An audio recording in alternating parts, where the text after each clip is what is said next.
The war room was silent except for the soft hum of machines. Commander Zethkri stood before the tribunal of his own people, his forearms hanging at his sides in defeat. His once proud uniform was torn and dirty. The scars on his face told the story of the greatest military disaster in the history of the Hegemony Empire. "Tell us again how it happened," said High Sovereign Crixmon from his floating throne. His voice was cold like winter wind. "Tell us how 50,000 ships could lose to 500 primitive vessels." Zethkri's eyes looked at the floor. 6 months had passed since the battle at Earth's solar system. 6 months since everything went wrong. He had played that day over and over in his mind, trying to understand where they had failed. "We followed all the rules of war," Zethkri began, his voice shaking slightly. "We studied the humans for cycles. We watched their ships, counted their weapons, measured their technology. They were nothing compared to us, children playing with toys." The other members of the tribunal shifted in their seats. They all knew what was coming, but they needed to hear it again. They needed to understand how the mighty hegemony could fall to such a weak enemy. "The intelligence reports were clear," Zethkri continued. "The humans had exactly 512 combat vessels. Their weapons used simple energy beams. Their armor was made of basic metal alloys. Their fastest ships could barely reach half the speed of our slowest fighters." Veltar, the tactical analyst, nodded from his position at the side of the room. He had been there too.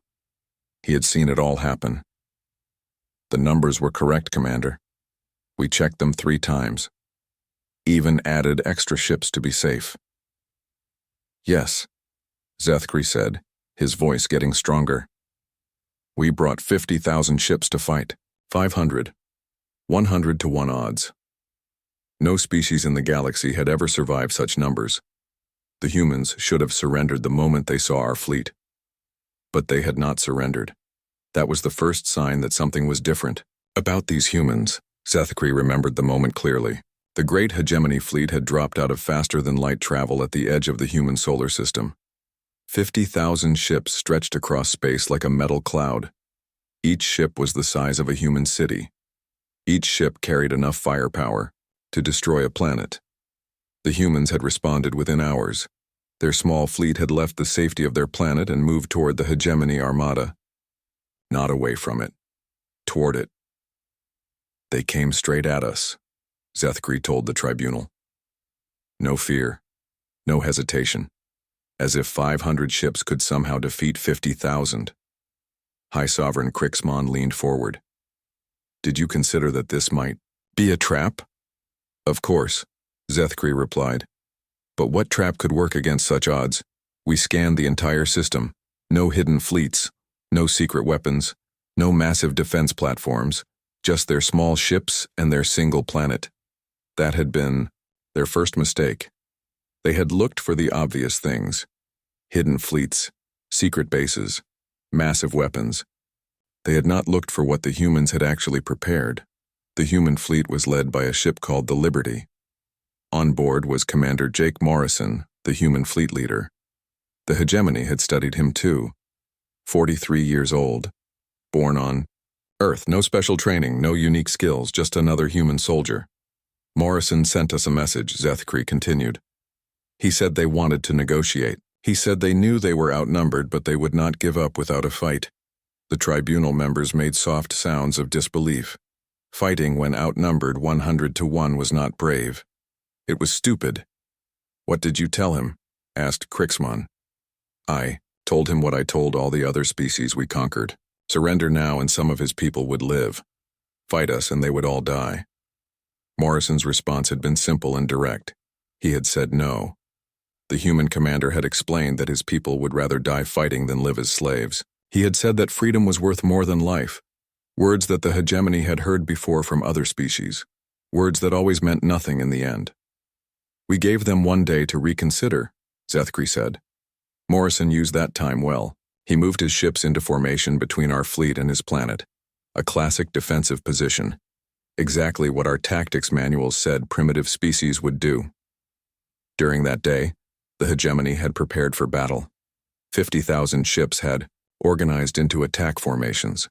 Each formation had more firepower than the entire human fleet. The plan was simple. Destroy the human ships quickly, then demand surrender from the planet below. But something felt wrong from the beginning. The humans were too calm, too organized. Their ships moved with purpose, not panic. Their communications were brief and professional. They acted like they had a plan. Morrison's ship broadcast a message to all human vessels. Zethkri remembered. He said, "Remember why we fight. Remember what we protect. Make every shot count." Strange words for a commander about to die. When the day of waiting ended, the battle began exactly as expected. The hegemony fleet advanced in perfect formation. Their weapons charged, their shields activated. Victory seemed certain. The human ships opened fire first. Their energy beams struck the front line of hegemony vessels. The attacks were weak, as expected. They barely damaged the alien armor, but they kept firing. And firing. And firing. They fought like they thought they could win, Zethkri told the tribunal. Not like a species facing extinction, like they knew something we did not. Human ships were destroyed one by one. The Liberty was hit multiple times but kept fighting. Morrison's voice could be heard on radio channels giving orders, encouraging his people, never showing fear or doubt. But as each human ship died, something strange happened. Their final transmissions were not cries for help or words of surrender. They were data streams, technical information, detailed scans of hegemony ships and weapons. "We thought they were trying to learn our technology," Zethkri said quietly. "We thought it was the desperation of a dying species. We were wrong." The first part of the battle lasted 6 hours. When it ended, most of the human fleet was destroyed. Only a few dozen ships remained, including the badly damaged Liberty. The hegemony had lost less than 50 vessels. Victory was ours, Zethkri concluded, or so we believed. We had no idea that the real battle was just beginning. High Sovereign Krixman raised one of his clawed hands. "Stop," he commanded. "Before you continue with the battle, tell us about the beginning. Tell us about first contact with these humans, the real story." Zethkri's shoulders sagged. This was the part he hated most, the part that showed how everything had gone wrong from the very start. "First contact happened 23 cycles ago," he began. "But the official records are not complete." The tribunal members looked at each other with surprise. Official records were always complete. The hegemony kept detailed files on every species they encountered. "The humans came to us first," Zethkri admitted. His voice was barely above a whisper. "They sent an exploration ship to the edge of their solar system, a research vessel called the Pioneer. It was small, unarmed, and carried only 12 humans." Veltar shifted uncomfortably in his seat. He had been a junior officer then, serving on patrol duty in that sector. He remembered the day well. The ship was led by Dr. Amy Walsh, Zethkri continued. A human scientist, 38 years old. She had spent her entire life studying space and looking for other intelligent species. When they found us, she was excited, happy. She believed contact with aliens would be the greatest moment in human history. The irony was bitter. That greatest moment had become their greatest tragedy. Dr. Walsh transmitted messages to us for 3 days, Zethkri said. Mathematical formulas, star charts, pictures of Earth and its people, music, art, stories. She wanted to share everything about human culture with us. The hegemony patrol fleet had received these transmissions with confusion. Most species they encountered either attacked immediately or begged for mercy. The humans did neither. They seemed genuinely interested in peaceful contact. Commander Drexka was leading our patrol that day, Zethkri explained. He was old school. He believed that any species advanced enough for space travel was a potential threat to the Empire. Drexka had studied the human transmissions carefully. He had seen their planet with its billions of inhabitants. He had seen their cities and their technology. He had seen their weapons, primitive as they were, and he had made a decision that changed everything. The humans sent a final message, Zethkri remembered. Dr. Walsh herself appeared on screen. She was smiling. She said that her people came in peace and friendship. She said they wanted to learn about the galaxy and share what they knew. But Drexka had focused on different details. The human ship had energy shields. It had faster-than-light travel. It had advanced computers and communication systems. To him, these were not signs of a peaceful species. They were signs of a species that could become dangerous if given time to grow. Dr. Walsh requested permission to approach our ships, Zethkri said. She wanted to meet face-to-face. She said it would be an honor to shake hands with representatives of another intelligent species. Instead, Drexka had given the order to fire. The human ship was destroyed in seconds. Zethkri told the silent tribunal. 12 lives ended in an instant. Dr. Walsh died believing she had achieved first contact with a peaceful alien race. But that was not the end of the story. In the final moments before her ship was destroyed, Dr. Walsh had done something that would change the course of history. She had transmitted everything she had learned about the hegemony back to Earth. We did not know about the final transmission, Zethkri admitted. Our sensors showed the human ship powering down its weapons and shields as a sign of surrender. We thought they were giving up. We did not realize they were redirecting all power to their communication array. In those last few seconds, Dr. Walsh had sent detailed scans of hegemony ship designs, weapon signatures, shield frequencies, and tactical formations back to her home world. She had also transmitted her analysis of alien psychology based on their aggressive response to peaceful contact. The humans received everything, Zethkri said. Ship designs, weapon specifications, behavioral patterns. They studied it all for 23 cycles. While we forgot about the incident and moved on to other conquests, they prepared. Admiral Ryan Blake had been a young officer in the human space program when Dr. Walsh died. He had been the one to receive her final transmission. He had been the one to understand what it meant. Blake convinced his government that the aliens would return, Zethkri explained. He said that any species that would destroy a peaceful research vessel without warning would eventually come to destroy Earth itself. The humans had spent the next 20 years preparing for war. Not the kind of war they had fought among themselves, but a completely different kind of conflict against an enemy with superior technology and overwhelming numbers. They knew they could not build as many ships as us, Zethkri said. They knew their weapons were weaker. They knew their armor was thinner, so they planned a different kind of battle. The humans had studied every detail of Dr. Walsh's data. They had learned how hegemony ships moved, how they fought, how they thought. They had identified weaknesses that even the hegemony did not know existed. Captain Lisa Carter was in charge of their preparation program, Zethkri continued. She organized the entire human defense network. She trained their pilots. She designed their strategies. She turned their entire solar system into a weapon. But the most important thing the humans had learned from Dr. Walsh's sacrifice was about hegemony psychology. They understood that the aliens always fought the same way, always used the same tactics, always expected their enemies to behave in predictable patterns. They knew we would bring overwhelming force, Zethkri said. They knew we would attack directly. They knew we would expect them to defend their planet from orbit.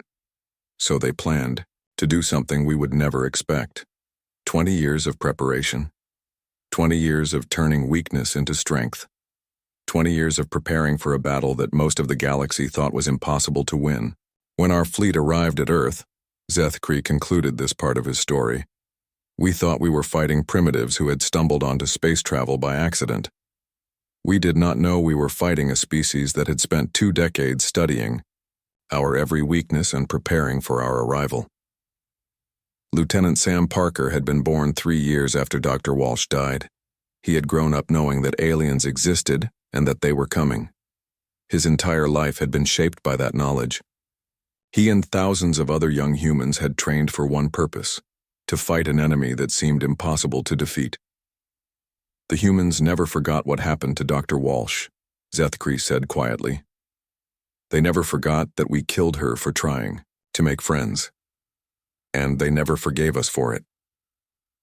The real battle for Earth had begun 23 years before the first shot was fired. It had begun the moment Dr. Walsh died, and it had been building ever since. Zethkri took a deep breath before continuing his story. The next part was the hardest to tell. It was the moment when everything changed. the moment when the hegemony realized they had walked into a trap that had been 20 years in the making. After we destroyed most of their fleet, we advanced toward Earth, he said. Our formation was perfect, 50,000 ships moving together like a giant fist. Victory seemed certain. The remaining human ships retreated toward their home planet. Commander Jake Morrison's damaged ship, the Liberty, led the retreat. The hegemony fleet followed, confident that the battle was almost over. We expected them to make their final stand at Earth's moon, Zethkri explained. Most species try to use their planet's natural satellite as a defensive position. It gives them cover and a place to hide their remaining forces. But the humans did something different. They flew past their moon without stopping. They flew past several of their outer planets without using them for cover.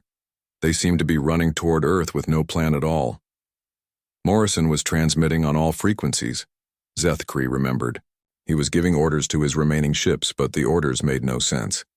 He told them to maintain specific speeds, to follow exact flight paths, to stay in precise formations.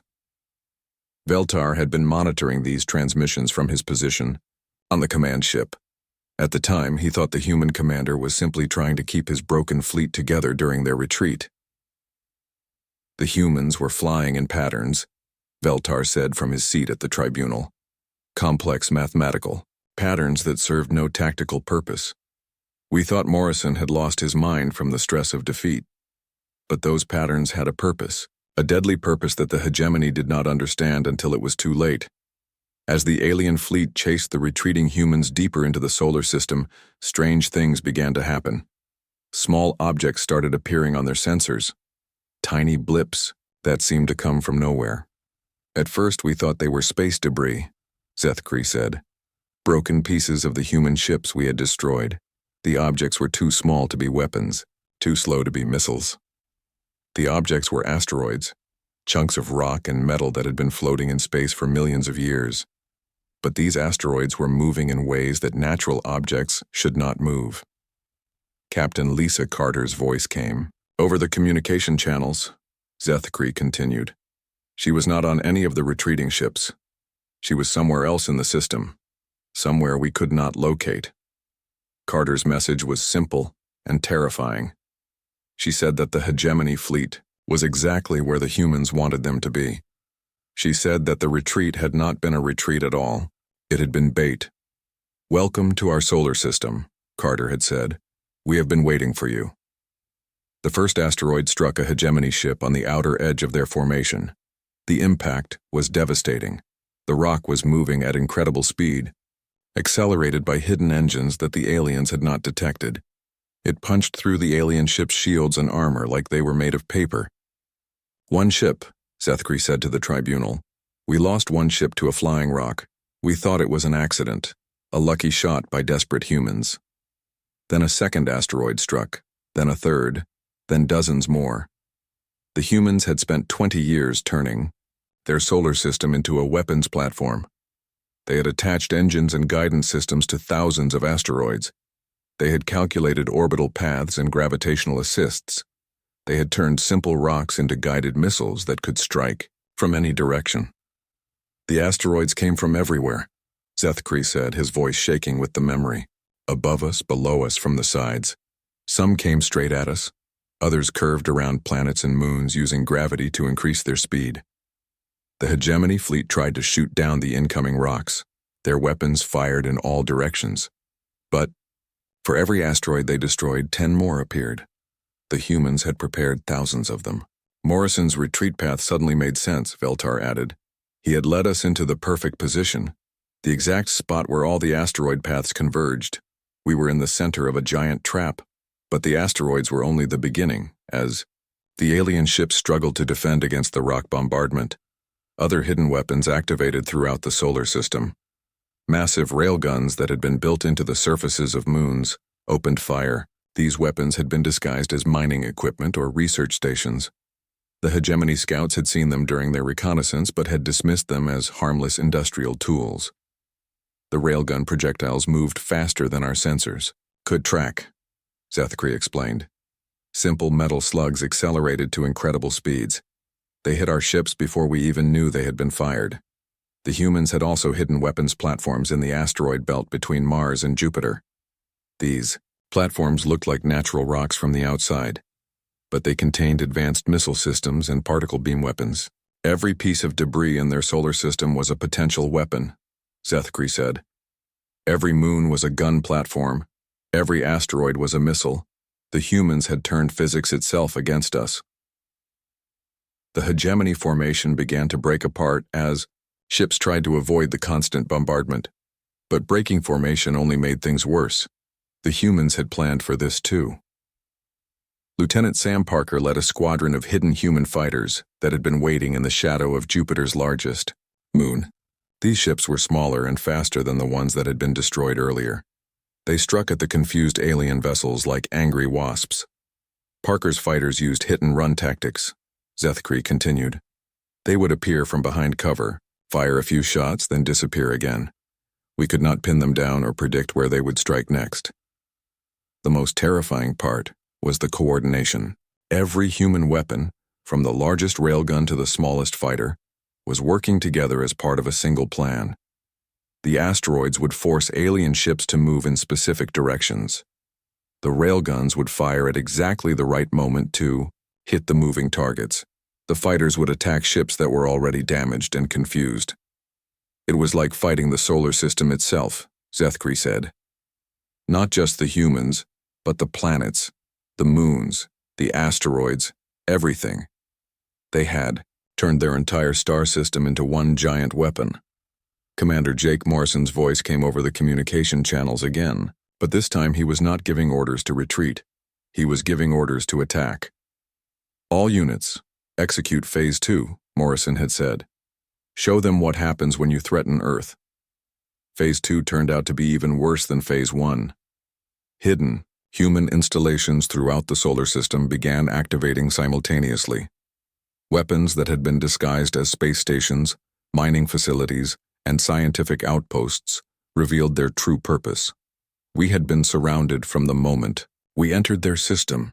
Zethkri concluded this part of his testimony. The humans had spent 20 years preparing this trap. They knew exactly how we would attack. They knew exactly where we would position our ships, and they were ready for us. The mighty hegemony fleet, which had conquered 100 worlds, was being torn apart by flying rocks and hidden guns. The humans had taken their greatest weakness, small numbers, and turned it into their greatest strength. They did not need to match the aliens ship for ship. They just needed to make the entire solar system their ally. The tribunal room was completely silent as Zethkri continued his story. Every alien in the room knew what was coming next. The part that still gave them nightmares. The part that showed just how badly they had underestimated the human species. The asteroid bombardment was only the beginning, Zethkri said quietly. As our ships burned and our formation collapsed, we thought we had seen the worst of human planning. We were wrong. Admiral Ryan Blake's voice suddenly filled every communication channel in the solar system.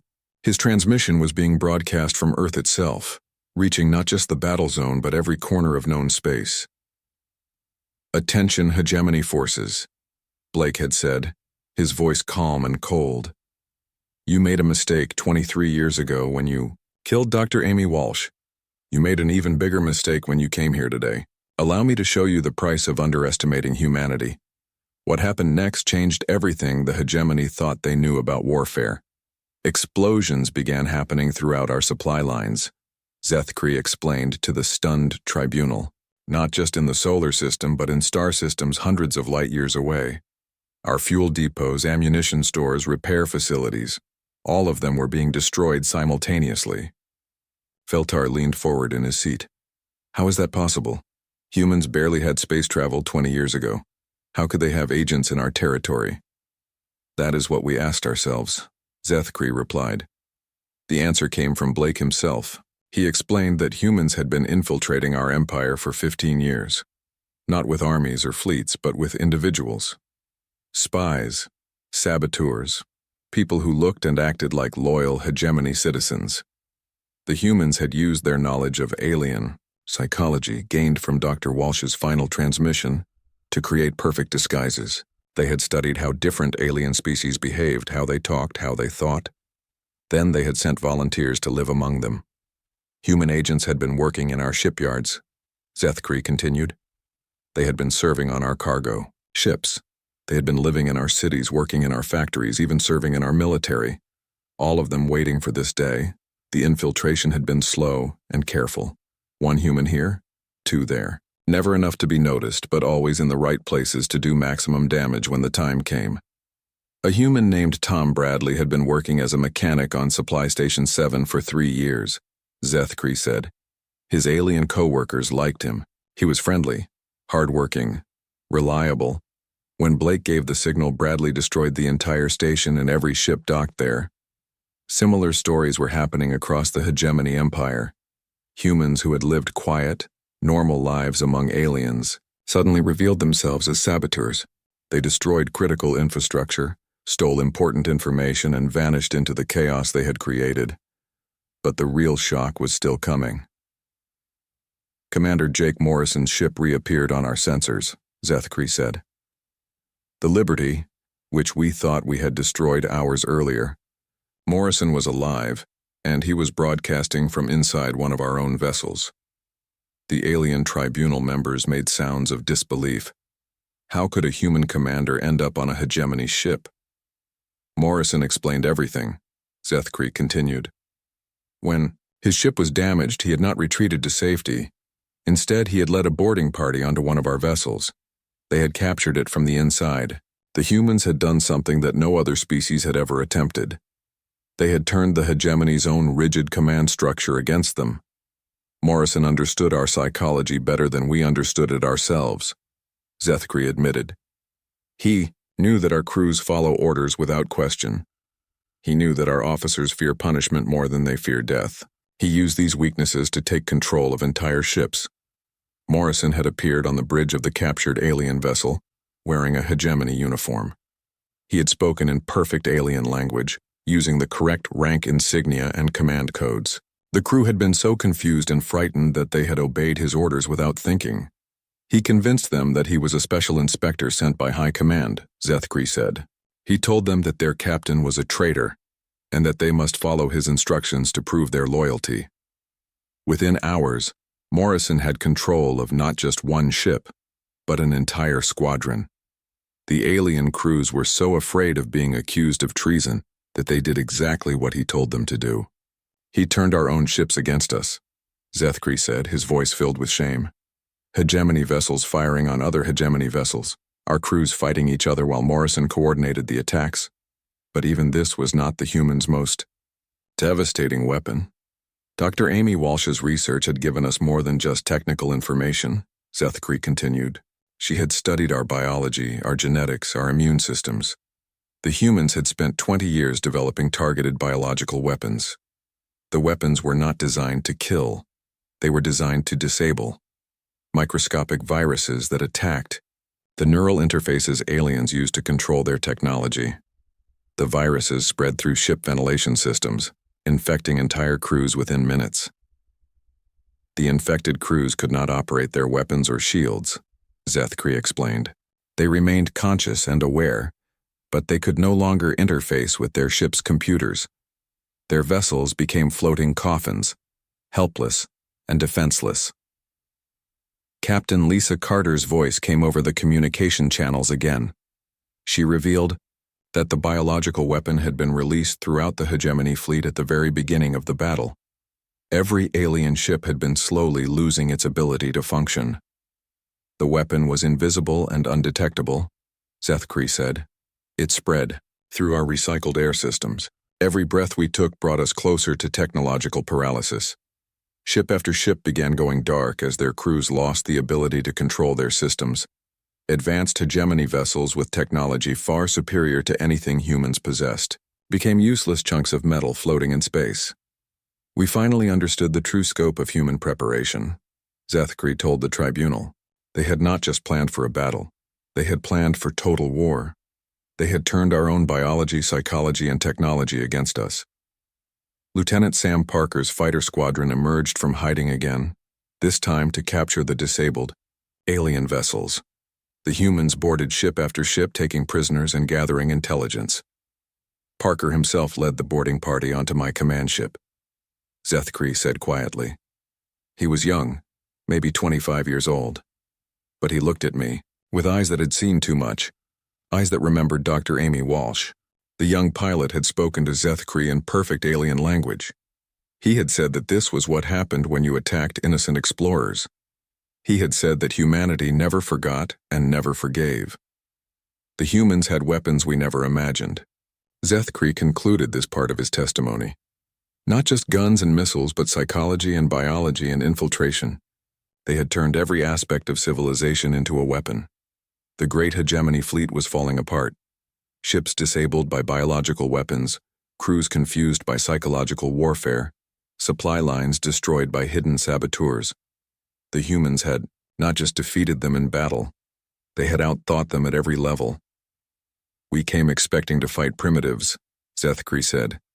Instead, we found ourselves fighting an enemy that understood us better than we understood ourselves. Zethkri stood silent for a long moment before continuing his testimony. The final part of his story was the hardest to tell. It was the part about the price of victory. The part that showed that even when humans won, they lost everything that mattered. The battle lasted 18 hours, he said quietly. When it ended, the great hegemony fleet was completely destroyed. 50,000 ships reduced to floating metal and scattered debris. The most powerful armada in galactic history had been defeated by 500 human vessels and their solar system weapons. High Sovereign Krixmon leaned forward in his throne. And the human losses? Zethkri's voice became even quieter. Total. Complete. They lost everything. The tribunal members looked confused. How could the humans have lost everything if they had won the battle? The humans never intended to survive the battle, Zethkri explained. Their entire strategy was based on sacrifice. They knew from the beginning that defeating us would cost them their civilization. Admiral Ryan Blake had made this clear in his final transmission to the hegemony survivors. He had explained that Earth's population before the battle was 12 billion people. After the battle, less than 6 billion remained alive. Half their species died in 18 hours, Zethkri said. The asteroid bombardment that destroyed our ships also devastated their own planet. The gravitational disruptions from moving so many large rocks had caused earthquakes and tidal waves across Earth. The humans had known this would happen. They had calculated the cost before the battle began, but they had decided that 6 billion survivors were better than 12 billion slaves. Their space infrastructure was completely gone, Zethkri continued. Every orbital station, every moon base, every asteroid mining facility had been converted into weapons and used up in the battle.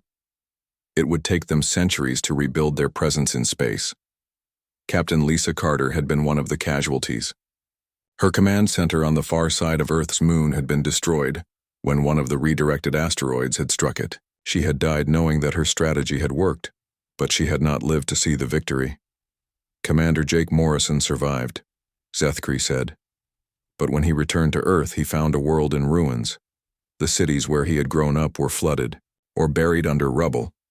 The spaceports where he had trained were gone. The people he had fought to protect were dead. Lieutenant Sam Parker had also survived the battle. He had been one of the few pilots to make it back to Earth's surface. But the planet he landed on was not the same world he had left. Parker's fighter touched down in what used to be the city of Denver, Zethkri recounted. The entire area was covered in ash from the volcanic eruptions caused by the gravitational disruptions. He had to walk for 3 days before he found other survivors. The humans had won the greatest military victory in galactic history. They had proven that intelligence and preparation could defeat overwhelming numbers, but the cost had been almost everything they held dear. The surviving humans gathered in temporary shelters, Zethkri continued. They had no power, no communications, no transportation. They had to start over from almost nothing, like their ancestors thousands of years ago. But even in defeat, the humans had accomplished something remarkable. Word of their victory spread throughout the galaxy faster than any hegemony fleet could travel. Species that had been conquered by the aliens began to hope. Worlds that had accepted slavery began to plan rebellion. The hegemony empire started falling apart within weeks, Zethkri admitted. Species we had ruled for centuries suddenly remembered that they wanted to be free. They had seen that the mighty hegemony could be defeated, and they wanted to try it themselves. The human strategy had done more than just save Earth. It had inspired the entire galaxy to resist alien domination. Morrison had lived long enough to see the first reports of alien worlds declaring independence. He had smiled when he heard that the mining colonies of Kepler 442 had driven out their hegemony overseers. He had laughed when he learned that the agricultural world of Ross 128 had destroyed every alien facility on their planet. Morrison died 2 months after the battle, Zethkri said softly. Not from his wounds, but from exhaustion and heartbreak. He had saved his species, but he could not save his world. The commander's final words had been recorded by the survivors around him. He had said that Dr. Amy Walsh would have been proud. He had said that humanity had proven they were more than just another primitive species. He had said that freedom was always worth the price. The humans had taught the galaxy something important, Zethkri told the tribunal. They had shown that courage and intelligence could defeat any enemy no matter how powerful. They had proven that some things are worth dying for. Lieutenant Sam Parker had become the unofficial leader of the surviving humans. He had organized the rebuilding efforts, established contact with other survivor groups, and began the long process of restoring human civilization. Parker sent a message to every species in the galaxy, Zethkri said. It was broadcast on all frequencies in every known language. He told them what had happened at Earth.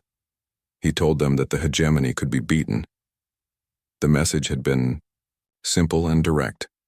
Parker had said that humans were willing to share what they had learned about fighting the hegemony. He had offered to help any species that wanted to win their freedom. He had said that Dr. Amy Walsh's dream of peaceful cooperation between species could still come true. Within a year, the hegemony empire had lost half its territory. Zethkri continued. Rebellion after rebellion, each one using tactics learned from the human victory. The galaxy had discovered that they did not have to accept alien domination. The surviving tribunal members shifted uncomfortably in their seats. They all knew how the story ended. The once mighty hegemony was now just another small government controlling a few dozen star systems. 5 years have passed since the battle. Zethkri concluded his testimony. Earth is slowly recovering. The human population has grown to 7 billion again. They are building new cities and new spaceships. They are reaching out to the stars once more. But humanity was different now. Harder, more careful. They remembered what had happened to Dr. Amy Walsh. They remembered the price of trusting strangers. The humans we destroyed were explorers and dreamers, Zethkri said. The humans we created are warriors and survivors. We turned a species of peaceful scientists into the most dangerous military force in the galaxy. The final irony was complete. The hegemony had attacked Earth to prevent humans from becoming a threat. Instead, they had guaranteed that humanity would become exactly what they had feared. Parker's message still broadcasts across the galaxy, Zethkri finished. It reminds every species that freedom is possible. It tells them that no empire lasts forever. It promises that humanity will always be ready to help those who fight for their independence. Zethkri looked directly at High Sovereign Crixmon. You asked me to explain how 50,000 ships could lose to 500. The answer is simple. We were not fighting 500 ships. We were fighting an entire species that had spent 20 years preparing for war. We were fighting the determination of 12 billion people who refused to become slaves. The alien commander straightened his shoulders one final time. We outnumbered them 100 to 1, and still lost everything, because we never understood that sometimes the smallest force can achieve the greatest victory when they have nothing left to lose. The tribunal room remained silent for a long time after Zethkri finished speaking. Everyone present understood that they had witnessed the end of an empire and the birth of a legend. The humans had proven that courage, intelligence, and sacrifice could overcome any odds. The story of Earth's last stand would be told throughout the galaxy for generations to come.